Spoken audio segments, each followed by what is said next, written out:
ಇಲ್ಲಿ ಸೇರಿರುವಂತಹ ಎಲ್ಲ ಹಿರಿಯರಿಗೂ ನನ್ನ ವಂದನೆಗಳು, ನಮಸ್ಕಾರಗಳು. ಎಲ್ಲ ರಸಿಕರು ಎಲ್ಲರಿಗೂ ಕೂಡ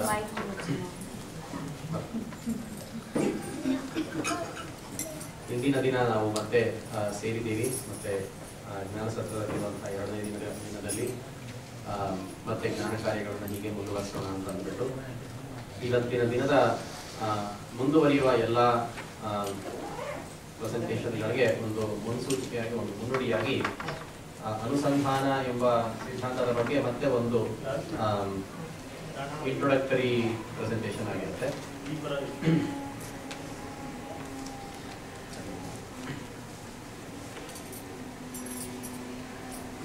ಶ್ರೀಮದಾಚಾರ್ಯರು ಏನೇನು ಸಿದ್ಧಾಂತವನ್ನ ಅವರ ಕೃತಿಗಳ ಮೂಲಕ, ಗ್ರಂಥಗಳ ಮೂಲಕ, ಉಪದೇಶಗಳ ಮೂಲಕ ಹೇಗೆ ಕೊಟ್ಟಿದ್ದಾರೋ ಅದನ್ನ ಅವರಾದ ನಂತರ ಬಂದ ಎಲ್ಲ ಸಿದ್ಧಾಂತಿಗಳು ಮತ್ತೆ ಎಲ್ಲ ಮಹಾಜ್ಞಾನಿಗಳು ಆ ಸಿದ್ಧಾಂತದ ತತ್ವಗಳನ್ನ ಮತ್ತೆ ವಿಶದೀಕರಿಸಿ ಅದನ್ನು ಇನ್ನಷ್ಟು ಎಲ್ಲರಿಗೂ ಮುಟ್ಟುವಂತೆ ಇನ್ನೂ ಸ್ಪಷ್ಟವಾಗಿ ಇನ್ನೂ ವಿಶದೀಕರಣ ಮಾಡಿ ಎಲಾಬೊರೇಟ್ ಮಾಡಿ ಒತ್ತಿ ಒತ್ತಿ ಹೇಳಿ ಆ ರೀತಿ ಜನರ ಮನಸ್ಸಿನಲ್ಲಿ ಇದು ಯಾವತ್ತಿಗೂ ಮರೆಯದೇ ಇರೋ ಹಾಗೆ ಗಟ್ಟಿಯಾಗಿ ಉಳ್ಕೋಬೇಕು ಅನ್ನೋ ತರ ಸಿದ್ಧಾಂತನ ಎಲ್ಲ ಮಹಾಜ್ಞಾನಿಗಳು ಮಾಡಿದ್ದಾರೆ. ಯಾಕೆಂದ್ರೆ ನಮ್ಮಂತಹ ಜನಗಳು ಮತ್ತೆ ಅವುಗಳನ್ನೆಲ್ಲ ರಿಕ್ಯಾಪ್ ಮಾಡ್ಕೊಳ್ತಿದ್ರೆ ಮರ್ತು ಹೋಗ್ತಿರ್ತೀವಿ ಅಂತ ಅಂದ್ಬಿಟ್ಟು ಅದೇ ಉತ್ತರವಾಗಿ ನಿನ್ನೆ ಆಚಾರ್ಯರು ಕೂಡ ಆರಂಭಿಕವಾಗಿ ಅವರು ಪ್ರಸ್ತಾವನೆ ಮಾಡಬೇಕಾದ್ರೆ ಅನುಸಂಧಾನ ಅಂದ್ರೆ ಯಾವ ರೀತಿ, ಅನುಸಂಧಾನದಲ್ಲಿ ಏನು ಕ್ರಮ, ಯಾರನ್ನು ನಾವು ಕುರಿತು ಅನುಸಂಧಾನ ಮಾಡಬೇಕು, ಯಾವ ಉದ್ದೇಶದಿಂದ ಅನುಸಂಧಾನ ಮಾಡಬೇಕು, ಯಾವ ಉದ್ದೇಶದಿಂದ ನಾವು ಪ್ರತಿಯೊಂದು ಕೆಲಸವನ್ನು ಮಾಡಬೇಕು ಅಂತ ಅಂದ್ಬಿಟ್ಟು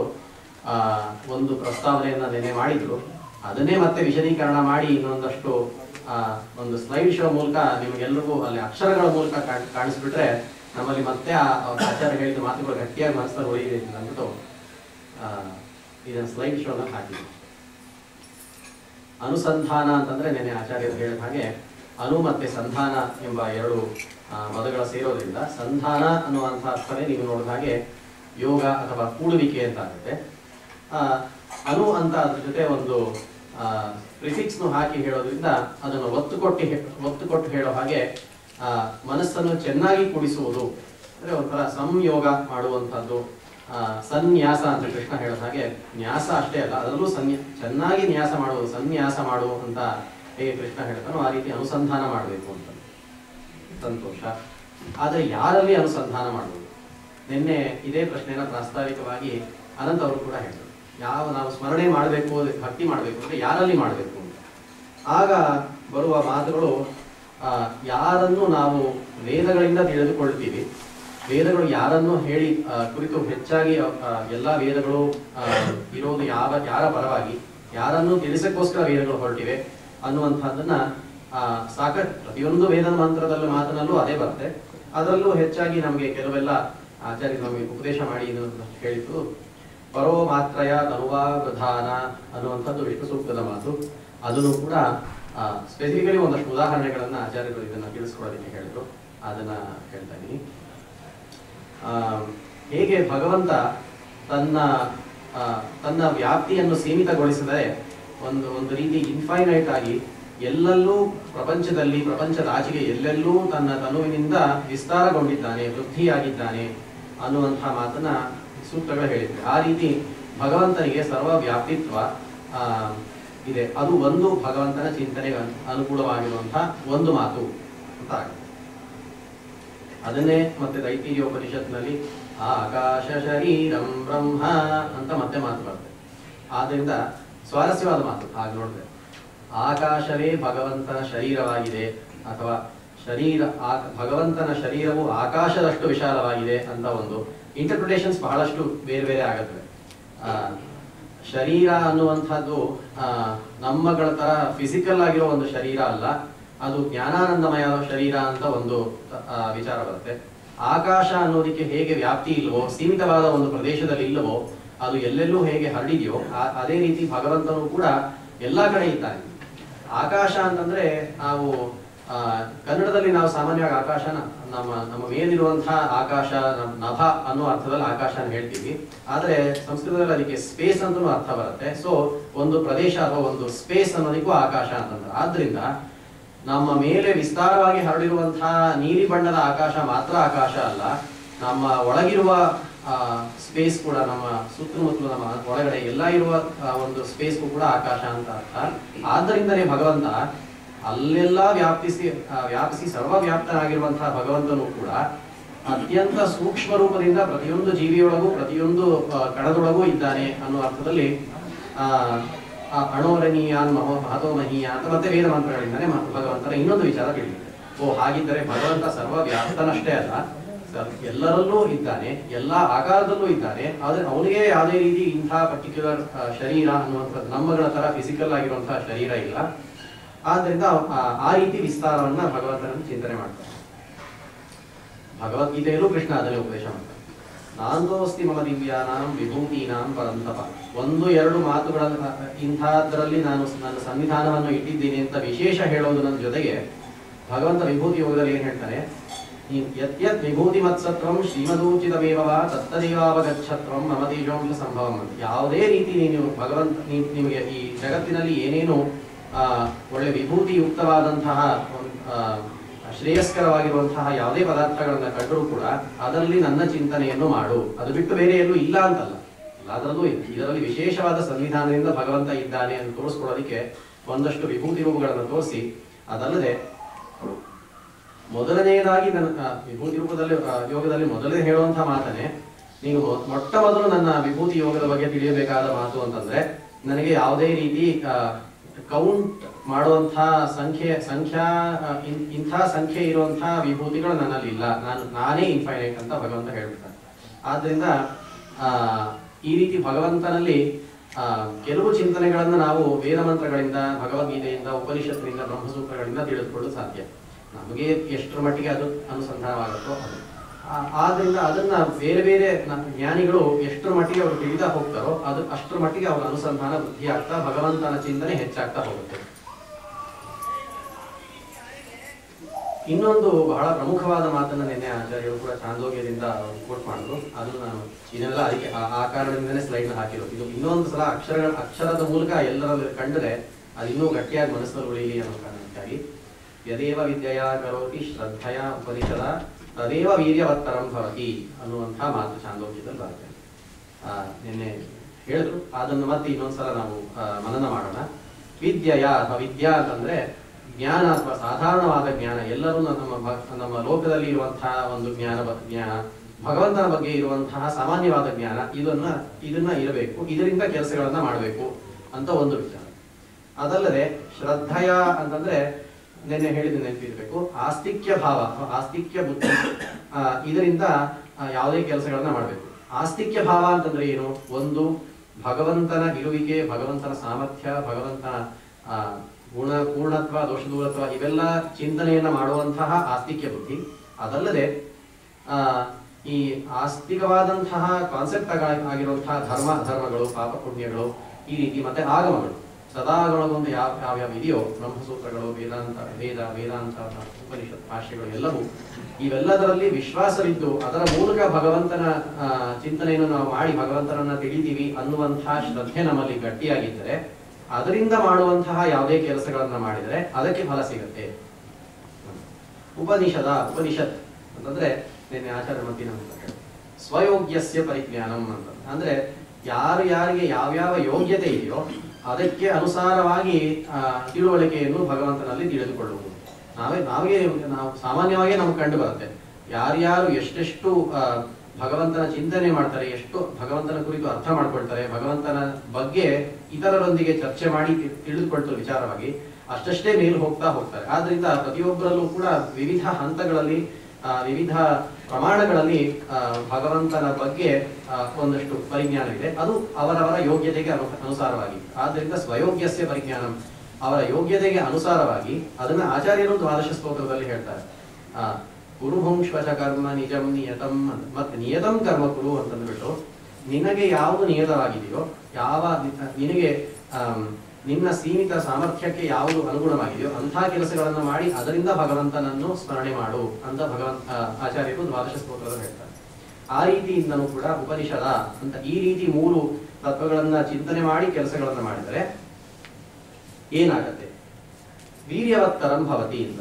ಅದನ್ನು ಕೂಡ ನೆನೆ ಇನ್ನೊಂದ್ಸಲ ವಿಚಾರ ಮಾಡಿ. ವೀರ್ಯವತ್ತರ ಭವತಿ ಅಂದರೆ ಇದರಿಂದ ನಮಗೆ ಮಾಡಿದ ಕಾರ್ಯಗಳಲ್ಲಿ ಪೂರ್ಣ ಫಲ ದೊರೆಯುತ್ತದೆ. ಹಾಗಿದ್ರೆ ಪೂರ್ಣ ಫಲ ಅಂದ್ರೆ ಏನು ಅನ್ನುವಂಥದ್ದು. ಅದಕ್ಕೆ ಈ ಫಲ ಅನ್ನುವಂಥದ್ರಲ್ಲಿ ನಿನ್ನೆ ಈ ವಿಚಾರವನ್ನು ನೋಡಿದ್ವಿ. ದೃಷ್ಟ ಫಲ ಮತ್ತೆ ಅದೃಷ್ಟ ಫಲ ಅಂತ ಬಾಕ್ಸ್ಗಳಲ್ಲಿ ಹಾಕಿಟ್ರೆ ಒಂದ್ಸಲ ಚಿತ್ರಗಳನ್ನು ನೋಡಿದ ತಕ್ಷಣ ಇನ್ನೂ ಸ್ಪಷ್ಟವಾಗಿ ಮನಸ್ಸಲ್ಲಿ ಕೂತ್ಕೊಳ್ಳುತ್ತೆ, ನಿಚ್ಚಳವಾಗಿ ಕೂತ್ಕೊಳ್ಳುತ್ತೆ ಅಂತ ಕಾಣುತ್ತೆ. ದೃಷ್ಟ ಫಲ ಮತ್ತು ಅದೃಷ್ಟ ಫಲ ಎಂಬುವಂತಹ ಎರಡು ರೀತಿಯ ಫಲಗಳಿವೆ. ಯಾವ ರೀತಿ?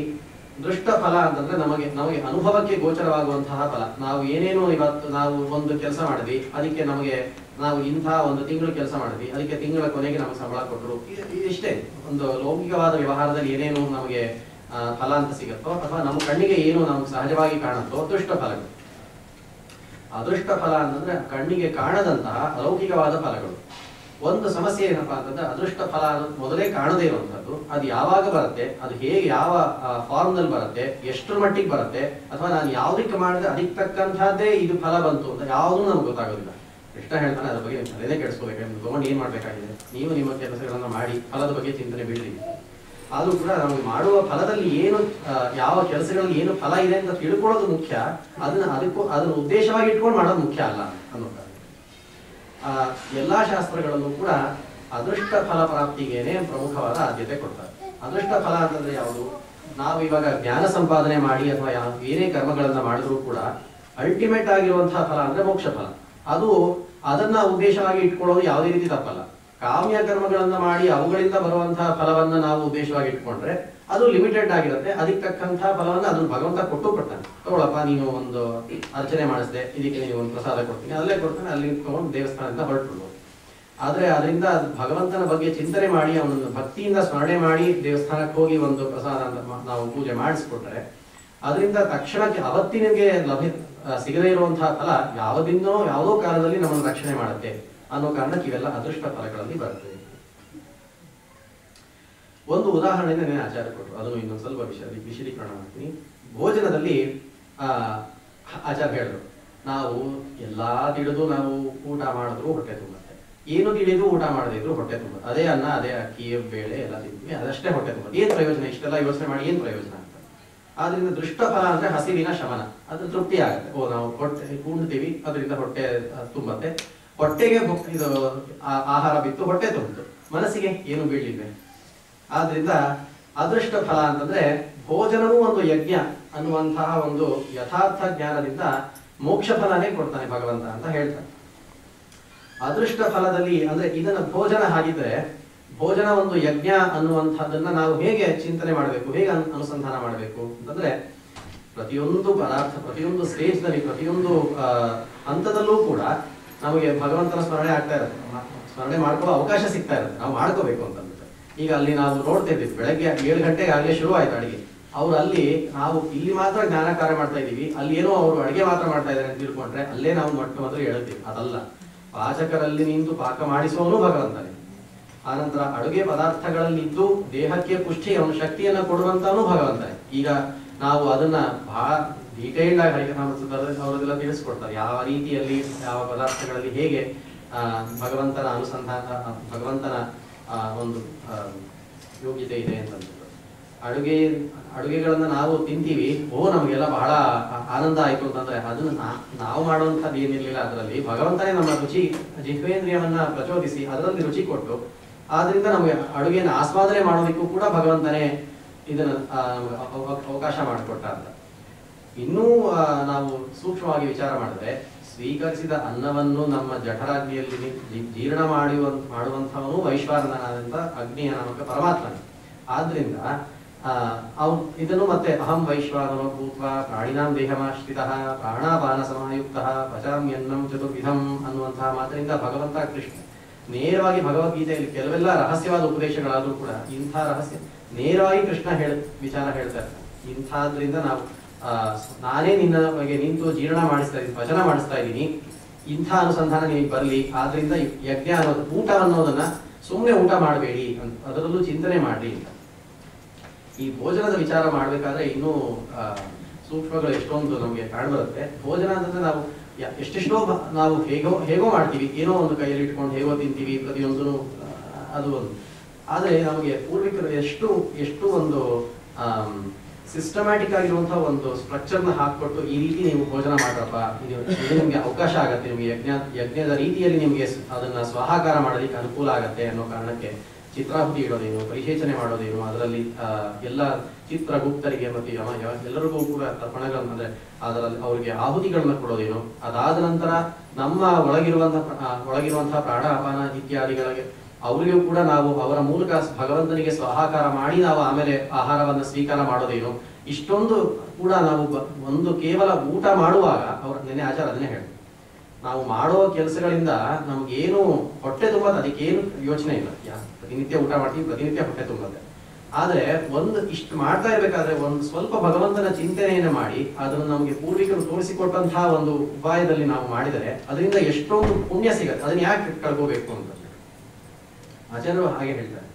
ಏನಪ್ಪಾ ನಾನು ಇಷ್ಟೆಲ್ಲ ಈ ರೀತಿ ಭಗವಂತನ ಇಷ್ಟು ಸುಲಭ ಅಂತ ಹೇಳ್ತಾ ಇದ್ದೀನಿ, ಇದನ್ನ ಭಗವಂತನ ಸ್ಮರಣೆ ಮಾಡ್ಕೊಳ್ಳೋದಕ್ಕೆ ಅವಕಾಶ ಮಾಡಿಕೊಟ್ರೆ ಅದನ್ನ ನೀನು ಬಿಟ್ಟು ಯಾವುದೋ ಲೌಕಿಕವಾದ ವಿಚಾರಗಳನ್ನು ನೀನು ಸ್ಮರಣೆ ಮಾಡ್ತೀಯಲ್ಲ, ಇಂಥ ಅವಕಾಶ ಯಾಕೆ ಕಳ್ಕೊಳ್ತೀಯ ಅಂತ ದ್ವಾದಶ ಸ್ತೋತ್ರದಲ್ಲಿ ಹೇಳ್ತಾರೆ. ಆ ರೀತಿ ಭೋಜನ ಅನ್ನುವಂಥದ್ದು ಒಂದು ನಮ್ಗೆ ಸರಳ ಕ್ರಿಯೆಯಾಗಿ ಪ್ರತಿದಿನಕ್ಕೆ 4 ಸಲ 2 ಸಲ ಆದ್ರೂ ನಾವು ಮಾಡುವಂಥವ್ರಿಗೆ ಕೂಡ ಅಷ್ಟು ಸಲ ಅವಕಾಶ ಇದೆ. ನಾವು ಬೇರೆ ಯಜ್ಞಗಳನ್ನು ಮಾಡಿದ್ರು ಭೋಜನ ಅನ್ನುವಂಥದ್ದು ಗ್ಯಾರಂಟಿ ಮಾಡ್ತೀವಿ, ಆದ್ರಿಂದ ಆ ಅವಕಾಶವನ್ನಾದ್ರೂ ಉಪಯೋಗಿಸ್ಕೋಬಹುದು ಅಂತ ಭಗವಂತನ ಚಿಂತನೆ ಮಾಡ್ತೀವಿ. ಇನ್ನು ಒಂದಷ್ಟು ವಿಚಾರಗಳನ್ನು ನಿತ್ಯದ ಜೀವನದಲ್ಲಿ ನಮ್ಮ ಕ್ರಿಯೆಗಳಲ್ಲಿ ನಾವು ಯಾವ ರೀತಿ ಅನುಸಂಧಾನ ಮಾಡೋದಕ್ಕೆ ನಮ್ಗೆ ಅವಕಾಶ ಆಗತ್ತೆ, ಇದೆಲ್ಲ ನಮಗೆ ಒಂಥರ ನಾವು ಕೇಳಿ ತಿಳ್ಕೊಳ್ಳುವಂಥದ್ದಲ್ಲ, ನಮ್ಗೆಲ್ಲ ತಿಳುವಳಿಕೆ ಇದೆ ಅಂತ ನಮ್ಗೆ ಆಗ್ಲೇ ಗೊತ್ತಿದೆ. ಆದ್ರೆ ವಿಚಾರ ಮಾಡುವಾಗ ಮಾತ್ರ ಪ್ರತಿಯೊಂದು ಕೆಲಸನೂ ಒಂದ್ಸಲ ಭಗವಂತನ ಚಿಂತನೆ ಮಾಡಿದ್ರೆ ಎಷ್ಟು ಪುಣ್ಯ ಇದೆ. ನಾವು ಪರರ ಸೇವೆ ಪರೋಪಕಾರ ಮಾಡ್ತೀವಿ, ಅದನ್ನೆಲ್ಲವನ್ನು ನಾವು ಮಾಡ್ತಾ ಇದ್ದೀವಿ, ಬೇರೆಯವ್ರು ನಮ್ಮಿಂದ ಉಪಕಾರ ತಗೊಳ್ತಾ ಇದ್ದಾರೆ ಅನ್ನೋದು ಯಾವುದು ಸತ್ಯ ಅಲ್ಲ. ಮೊದಲು ಅದನ್ನು ತಿಳ್ಕೊಳ್ಳೋ ಅಗತ್ಯನೂ ಇಲ್ಲ. ಅದನ್ನೆಲ್ಲ ಭಗವಂತನ ಸೇವೆ ಅಂತ ಮಾಡಿದ್ರೆ ಅದರಿಂದ ಪುಣ್ಯ ಪ್ರಾಪ್ತಿ. ಈ ವಿಚಾರ ನಮ್ಗೆ ಬಹಳ ಹಿತವಾದ ನುಡಿ. ಸಾಧನಕ್ಕೆ ಬಗೆಗಾಡೆ ಅಂತ ಎಷ್ಟು ಸುಂದರವಾದ ಮಾತುಗಳಿದೆ. ನಾವು ಏನೇ ನಮಗೆ ಆಸ್ತಿಕ್ಯ ಭಾವ ಇದೆ, ನಮಗೆ ಭಗವಂತನಲ್ಲಿ ಶ್ರದ್ಧೆ ಇದೆ. ಆದ್ರೆ ನಮ್ಗೆ ಮಾಡುವಂತಹ ಕರ್ಮಗಳಲ್ಲಿ ನಾವು ಹೇಗ್ ಮಾಡ್ಬೇಕು, ನಾವು ಇಂಥ ರೀತಿ ನಾವು ಮಾಡ್ಬೇಕು ಅಂದ್ರೆ ಅದಕ್ಕೊಂದು ಪ್ರೊಸೀಜರ್ ಇದೆ, ನಮ್ಗದು ಗೊತ್ತಿಲ್ವೇ, ನಾವೇನ್ ಮಾಡೋದು, ನಾವು ಪೂಜೆ ಮಾಡ್ಬೇಕು ಅಂತ ನಮ್ಗೆ ಮನಸ್ಸಿದೆ, ಆದ್ರೆ ಪೂಜಾ ವಿಧಾನ ಇಲ್ಲ, ಪೂಜಾ ಪಾತ್ರೆಗಳಿಲ್ಲ, ಅಥವಾ ದೇವರ ವಿಗ್ರಹ ಇಲ್ಲ, ಇವಕ್ಕೆಲ್ಲ ಇಲ್ಲದೆ ಇದ್ರೆ ನಾವು ಅವಕಾಶ ಏನು ಮಾಡ್ಕೊಡೋದು ಅಂತಂದ್ರೆ ಅದನ್ನೂ ನೀವು ಭಗವಂತ ಚಿಂತನೆ ಮಾಡ್ಬೇಕು. ಅದಕ್ಕೂ ಅವಕಾಶ ಇದೆ. ನಾವು ಏನೇ ಸತ್ಕರ್ಮಗಳನ್ನ ಮಾಡಿದ್ರು ಅದ್ರ ಕೊನೆ ಕೃಷ್ಣಾರ್ಪಣ ಅಂತೀವಲ್ಲ, ಅದರಿಂದಾನೇ ಭಗವಂತ ನಮಗೆ ಉಪಕಾರ ಮಾಡ್ತಾನೆ ಅನ್ನೋದಕ್ಕೆ. ಆ ನಂತರ ನಾವು ಎಲ್ಲಾ ಕೆಲಸಗಳನ್ನ ಮಾಡಿದ ಮೇಲೆ ಅದರಿಂದ ನಮ್ಗೆ ಏನು ಸಾಧನೆ ಅಂತ ನಾವು ಸಾಧಿಸ್ತೀವೋ ಅದನ್ನು ಕೂಡ ನಾವು ಮಾಡಿದ್ವಿ ಅಂತ ಹೇಳಿದ್ರೆ, ನಿನ್ನೆ ನಾನು ಹೋದೇನು ಅಂತ ಒಳ್ಳೆ ವಿಚಾರ ಸ್ಪಷ್ಟವಾಗಿ ಹೇಳಿದ್ರು. ಅದನ್ನ ನಾವು ಹಾಗೆ ಹೇಳೋದ್ರಿಂದ ನಾವು ಮಾಡ್ತೀವಿ ಅಂತ ಅನ್ನೋದ್ರಿಂದ ಮೊದಲು ಅಲ್ಲೇ ಬರುತ್ತೆ, ನಮ್ಗೆ ಮಾಡಿದ್ದೆಲ್ಲ ಅಲ್ಲೇ ನಾಶವಾಗೋಗತ್ತೆ ಅಂತ. ನಾಹಂ ಕರ್ತ ಹರಿಕರ್ತ ಅದನ್ನು ಮತ್ತೆ ನಾವು ಮನಸ್ಸಿನಲ್ಲಿ ಹೇಳ್ಕೊಂಡು ನಾವು ಪ್ರತಿಯೊಂದು ಕೆಲಸಗಳನ್ನ ಮಾಡ್ತಾ ಆ ಚಿಂತನೆ ಅಂತೂ ಜಾಗೃತಿ ಬರ್ತಾ ಇಲ್ಲಿ ಅಂತ. ಇದು ಮತ್ತೆ ಈ ವಿಚಾರವನ್ನ ನಾವು ಯಾವುದನ್ನು ಕೂಡ ಅನುಸಂಧಾನ ಅಂತಂದ್ರೆ ಈ ರೀತಿ ಭಗವಂತನ ಒಂದು ಒಪಿನಿಯನ್ ನಾವು ಫಾರ್ಮ್ ಮಾಡ್ಕೊಳ್ಳೋಣ ಅಂತಲ್ಲ, ಇರೋದು ಇದು ಸತ್ಯ, ಅದನ್ನ ನಾವು ತಿಳ್ಕೋಬೇಕಾಗಿದೆ ಅಷ್ಟೇ. ಇದು ವೇದ ಮಂತ್ರಗಳು ಹೇಗೆ, ಯಾರು ಅಲಿಖಿತವಾದ ವೇದಗಳು ಅಂತಂದ್ರೆ ಯಾರು ಬರೆದುಕೊಡ್ಲಿಲ್ಲ, ಯಾವುದು ಟೆಕ್ಸ್ಟ್ ಬುಕ್ ನಲ್ಲಿ ಇರ್ಲಿಲ್ಲ ಅಂತಂದ್ರೆ ಅರ್ಥ ಏನು, ಅಲೌಕಿಕವಾದ ವೇದ ವಿದ್ಯೆ ಭಗವಂತನನ್ನು ತಿಳಿಸ್ಕೊಡುವಂತಹ ವೇದಗಳಿವೆ. ಅದನ್ನು ನಾವು ಪಡೆದುಕೊಂಡು ಭಗವಂತನನ್ನು ವಿಚಾರ ಮಾಡಿದ್ರೆ ನಮಗುಂಟು ಅಷ್ಟೇ ಹೊರತು ಭಗವಂತನಿಗೂ ಏನಾಗ್ಬೇಕಾಗಿಲ್ಲ ಅಥವಾ ವೇದಗಳಿಗೂ ಏನಾಗ್ಬೇಕಾಗಿಲ್ಲ. ನಮಗೋಸ್ಕರ ನಾವು ಇರೋ ಸತ್ಯವನ್ನ ನಾವು ತಿಳಿದುಕೊಳ್ಬೇಕು. ಆ ನಂತರ ಭಗವಂತನಲ್ಲಿ ಅವನಿಗೋಸ್ಕರ ಹೃದಯದಲ್ಲಿ ಒಂದು ಸ್ವಲ್ಪ ಜಾಗ, ಏನಾದ್ರು ಒಂಚೂರು ಅವಕಾಶ ಮಾಡ್ಕೊಡೋದಿಕ್ಕೆ ಅಂತಂದ್ರೆ ಅನ್ಯ ವಿಷಯಗಳಲ್ಲಿ ವಿರಕ್ತಿ ಬರಬೇಕು. ಬೇರೆ ನಮ್ಮ ವಿಚಾರ ಮನಸ್ಸಿನಲ್ಲಿ ಎಷ್ಟು ತುಂಬಿರತ್ತೆ ಅಂದ್ರೆ ಫುಲಿ ಲೋಡೆಡ್, ನಮ್ಗೆ ಜಾಗ ಸಿಗೋದಿಲ್ಲ, ಏನ್ ಮಾಡೋದು. ಆದ್ರಿಂದ ಭಗವಂತನನ್ನ ಸ್ವಲ್ಪ ಮಟ್ಟಿಗೆ ನಾವು ಪ್ರತಿನಿತ್ಯದ ಚಿಂತನೆಗಳಲ್ಲಿ ಜಾಗ ಮಾಡ್ಕೊಳ್ಬೇಕು. ಅಂದ್ರೆ ನಮ್ಮ ಕೆಲಸಗಳಲ್ಲಿ ನಾವು ಮಾಡುವಂತಹ ಕರ್ಮಗಳಲ್ಲಿ ಸ್ವಲ್ಪನಾದ್ರೂ ನಾವು ದಿನದಿಂದ ದಿನಕ್ಕೆ ಒಂಚೂರು ಅದರಿಂದ ಡಿಟ್ಯಾಚ್ ಆಗ್ತಾ ಬಂದು ಒಂದ್ ಸ್ವಲ್ಪ ಮಟ್ಟಿಗೆ ವಿರಕ್ತಿ ಸಾಧನೆ ಮಾಡ್ತಾ ಹೋದ್ರೆ, ನಾವೇನು ವೈರಾಗ್ಯ ವಿರಕ್ತಿ ಅಂತಂದ್ರೆ ಎಲ್ಲವನ್ನು ಬಿಟ್ಟು ಹೋಗುವ ಹಾಗಲ್ಲ. ನಾವು ಪ್ರತಿನಿತ್ಯ ಏನಾದ್ರು ಕೆಲಸ ಮಾಡ್ತಿರ್ತೀವಿ, ಅದನ್ನು ನಮ್ಗೆ ಒಂದು ಪದಾರ್ಥಗಳ ಮೇಲೆ ಒಂದು ಹೊರಗಿನ ಆಕರ್ಷಣೆಗಳ ಮೇಲೆ ಎಷ್ಟು ಮನಸ್ಸಲ್ಲಿ ಅದು ಇರುತ್ತೆ ಅಂತಂದ್ರೆ ನಾವು ಅದಕ್ಕೋಸ್ಕರ ದೇವರನ್ನ ಬಿಟ್ಟು ಹೋಗ್ತೀವಲ್ಲ. ಪ್ರತಿಯೊಂದು ನಾವು ಕೆಲಸಗಳಲ್ಲೂ ಕೂಡ ದೇವರನ್ನ ಸ್ಮರಣೆ ಮಾಡ್ತೀವಿ, ದೇವರ ಪೂಜೆ ಮಾಡೋದು, ದೇವರ ಸಂಧ್ಯಾ ಎಲ್ಲವನ್ನೂ ಬಿಟ್ಟು ನಾವು ಬೇರೆ ಏನೋ ಕೆಲಸಕ್ಕೆ ಮಾಡ್ತೀವಲ್ಲ, ಅದನ್ನ ಈ ಕಡೆ ಸ್ವಲ್ಪ ಡೈವರ್ಟ್ ಮಾಡೋಣ, ಚೂರು ಚೂರು ಭಗವಂತನಿಗೆ ಅವಕಾಶ ಮಾಡ್ಕೊಳ್ಳೋಣ, ಸ್ವಲ್ಪ ಸ್ವಲ್ಪ ಮಾಡ್ತಾ ಅಂತ ಮುಂದೆ ಮಾಡ್ಬೋದು. ಇದನ್ನ ನಾವು ಈ ಸೂಕ್ಷ್ಮ ಒಂದು ನಾವು ಪ್ರತಿನಿತ್ಯ ಮಾಡುವಂತಹದನ್ನ ಒಂದು ಉದಾಹರಣೆಯಲ್ಲಿ ಮತ್ತೆ ಇವತ್ತು ನಾವು ಗಾಯತ್ರಿ ಜಪಗಳನ್ನೆಲ್ಲ ಒಂದು ಅನುಸಂಧಾನ ಮಾಡಿದ್ವಿ. ಇನ್ನೊಂದು 10 ನಿಮಿಷ. ಈ ನಿತ್ಯ ಕರ್ಮ ಅನುಷ್ಠಾನಗಳಲ್ಲಿ ನಾವು ಗಾಯತ್ರಿ ಜಪ, ಸಂಧ್ಯಾ ವಂದನೆ, ದೇವರ ಪೂಜೆಗಳಲ್ಲಿ ನಾವು ಯಾವ ರೀತಿ ಭಗವಂತನ ಇರೋದೇ ಭಗವಂತನ ಚಿಂತನೆಯನ್ನು ಮಾಡೋದಕ್ಕೆ ಇವೆಲ್ಲ ಅವಕಾಶಗಳು. ಅದನ್ನು ನಾವು ಯಾವ ರೀತಿ ಮಾಡ್ತೀವಿ ಅನ್ನೋದಕ್ಕೆ ಸಂಧ್ಯಾ ವಂದನೆ ಮಾಡಬೇಕಾದ್ರೆ ಅರ್ಥವನ್ನು ತಿಳಿದು ಮಾಡೋದು ಬಹಳ ಸ್ವಾರಸ್ಯ. ಯಾಕಂದ್ರೆ ಎಷ್ಟೋ ಅರ್ಥಪೂರ್ಣವಾದ ವಿಷಯಗಳಿವೆ. ನಾವು ಅದನ್ನ ಸ್ವಲ್ಪ ಮಟ್ಟಿಗೆ ನಾವು ಪ್ರಯತ್ನ ಮಾಡಿ ಅದರಲ್ಲಿ ಏನು ಮಂತ್ರಗಳನ್ನು ಹೇಳ್ತೇವೆ. ಆಕಾಶಾತ್ ಪತಿತಂ ತೋಯಂ ಅಂತ ಬಹಳ ಸುಂದರವಾದ ಶ್ಲೋಕ. ನಾವು ಭಗವಂತ ಯಾವ ರೀತಿ ಆಕಾಶದಿಂದ ಮಳೆ ನೀರು ಬಿದ್ದು ಎಲ್ಲವೂ ಸಮುದ್ರಕ್ಕೆ ಹೋಗುತ್ತೋ, ಎಲ್ಲಾ ದೇವರಿಗೆ ನಾವು ಮಾಡುವ ನಮಸ್ಕಾರಗಳು ಹಾಗೆ ಎಲ್ಲಾ ದೇವರು ಮಾಡುವ ನಮಸ್ಕಾರಗಳು ಎಲ್ಲವೂ ಭಗವಂತನಿಗೆ ಹೋಗುತ್ತೆ ಅನ್ನುವಂತ ಬಹಳ ಸುಂದರವಾದ ಸರಳವಾದ ಶ್ಲೋಕಗಳಿವೆ. ಅರ್ಥ ಮಾಡಿಕೊಂಡು ನಾವು ಮಾಡೋದ್ರಿಂದ ಎಷ್ಟೋ ಪುಣ್ಯ ಪ್ರಾಪ್ತಿ. ಕಾಯೇನ ವಾಚ ಮನಸೇಂದ್ರಿಯೈರ್ವಾ ಅಂತ ನಾವು ಪ್ರತಿನಿತ್ಯ ಹೇಳ್ತೀವಿ.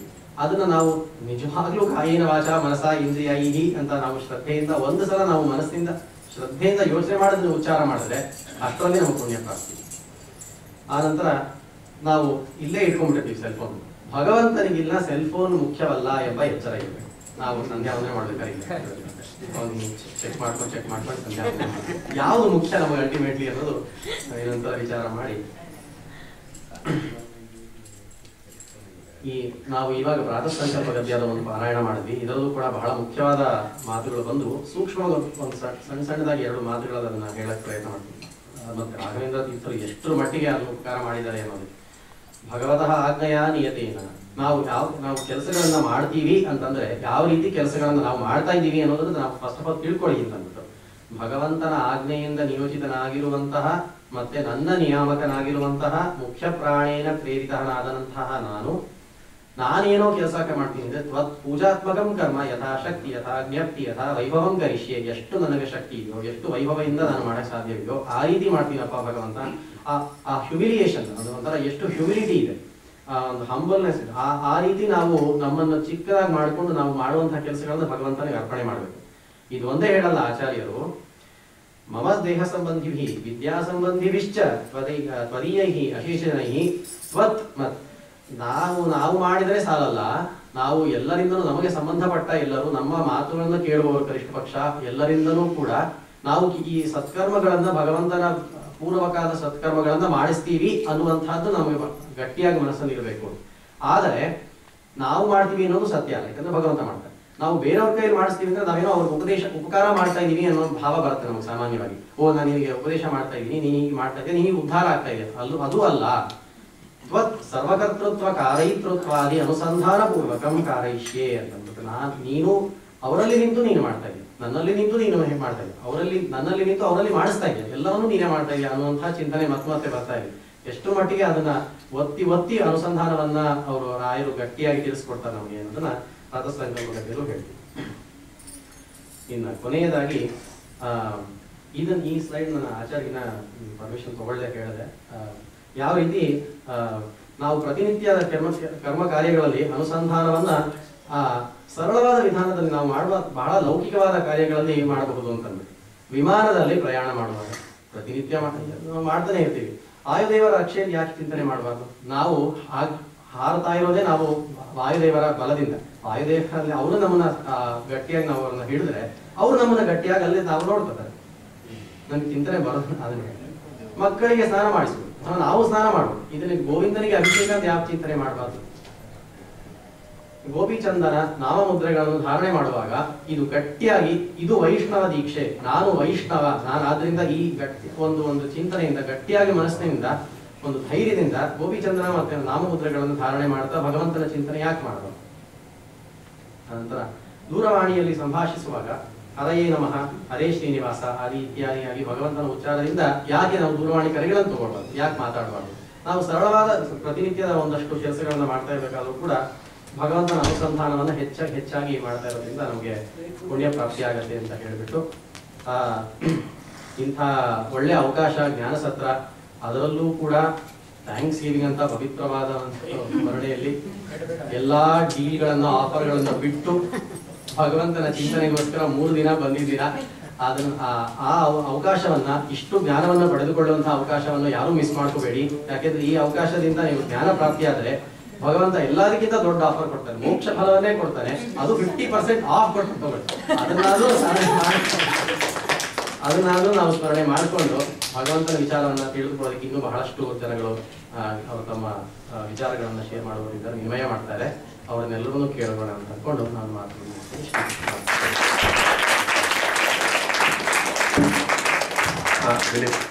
ಒಂದು ಕ್ವಶನ್ ಅಲ್ಲ, ಕಾಮೆಂಟ್. ಇದು ನೀವು ಹೇಳಿದ್ರೆ ನಿತ್ಯ ಅನುಸಂಧಾನಕ್ಕೆ ಇನ್ನೊಂದು ಬಹಳ ಸುಲಭವಾದ ಅನುಸಂಧಾನ ನಮಗೆ ಎಲ್ಲರಿಗೂ ಬರ್ತಕ್ಕಂಥದ್ದಂದ್ರೆ ಹಸುವೆ ಬಾಯಾರಿಕೆ. ಇದಂತೂ ಗ್ಯಾರಂಟಿ. ಏನಿದ್ರು ಹೊಟ್ಟೆಗೆ ಸರಿದ್ರು ಅದನ್ನ ನಮ್ಮ ಹಣೆ ಬಾರ ನೋಡಿ. ಆ ಹಸುವೆ ಬಾಯಾರಿಕೆಯನ್ನು ಸಹ ನಮ್ಮ ಅಧೀನ ಅಲ್ಲ. ಅದಕ್ಕೆ ವಾಯುದೇವರು 2 ರೂಪ ಇದೆ, ಕ್ಷುತ್ ಪಿಪಾಸ ಅಂತ. ಆ 2 ವಾಯುದೇವರ 2 ರೂಪ ನಮ್ಮ ಪೆಟ್ರಾಗ್ನೆ ಇದ್ದು ಅದು ಪ್ರೇರೇಪಣೆ ಮಾಡಿದರೆ ನಮಗೆ ಹಸುವೇನೂ ಆಗುತ್ತೆ, ನೀರಿಡ್ತಾರೆ. ಸೊ ಇದು ಸುಲಭವಾಗಿ ಮಾಡ್ಬೋದು. ಅಂದ್ರೆ ಹಸುವೆ ಆಗ್ತಾ ಇರ್ಬೇಕಾದ್ರೆ ನನ್ನೊಳಗಿದ್ದು ಕ್ಷುತ್ ರೂಪದಿಂದ ವಾಯುದೇವರು ಹಸುವೆ ಮಾಡಿಸ್ತಾ ಇದ್ದಾರೆ, ಅಥವಾ ಪಿಪಾಸ ರೂಪದಿಂದ ನನಗೆ ಬಾಯಾರಿಕೆ ಕೊಡ್ತಾ ಇದ್ದಾರೆ ಅಂತ ವಾಯುದೇವರು ಸ್ಮರಣೆ ಮಾಡಿದ್ರೆ ಆ ಹಸುವೆ ಬಾಯಾರಿಕೆಯೂ ಸಹ ವಾಯುದೇವರ ಪೂಜೆ ಆಗುತ್ತೆ ಅಂತ ಹೇಳಿ ಅವರು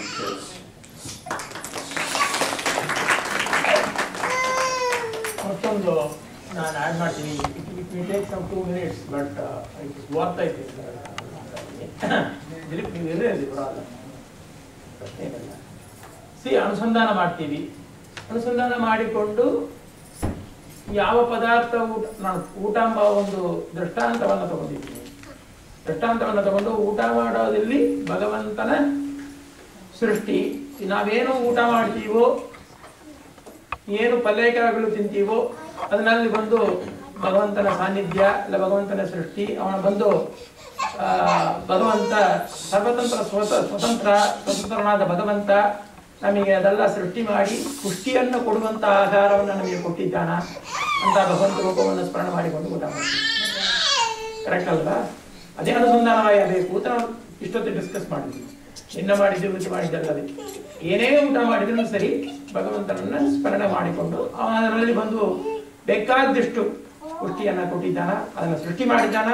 ಸೃಷ್ಟಿ ಮಾಡಿ ಅಡಿಗೆ ಮಾಡಿ ಪಾಕವನ್ನ ಮಾಡಿ ಅದು ನಮಗೆ ಪುಷ್ಟಿಯನ್ನ ಕೊಡುವಂತಹ ರೂಪದಲ್ಲಿ ಕೊಟ್ಟಿದ್ದಾನ ಅಂತ ಭಗವಂತನ ಸೃಷ್ಟಿ ಚಿಂತನೆಯನ್ನ ಮಾಡಿ ಊಟ ಮಾಡೋಣ, ಅನುಸಂಧಾನವನ್ನು ಮಾಡಿಕೊಂಡು ಊಟ ಮಾಡೋಣ. ಸರಿ, ನಾವು ಎದಕ್ಕೆ ಇದನ್ನು ಬಂದು ನಾವು ಹೋಟೆಲ್ ಹೋಗಿ ನಾವು ತಗೋಬಾರ್ದು, ಹೋಟೆಲ್ ಹೋಗಿ ಚಿಂತನೆ ಮಾಡಬಹುದು. ಅದೇ ಚಿಂತನೆಯನ್ನು ಮಾಡುವುದು. ಭಗವಂತನೇ ಸೃಷ್ಟಿ ಮಾಡಿದ್ದಾನಪ್ಪ, ಆ ಬಟ್ಲನ್ಕಾಯಿನಲ್ಲಿ ಕಳಿಸ್ತಾ ಇದ್ದಾನ, ಅವನೇ ಮಾಡ್ತಾನ ಎಲ್ಲಾನು. ಹಾಗೆ ಚಿಂತನೆ ಮಾಡಿ ನಾವು ಊಟ ಮಾಡಬಹುದು.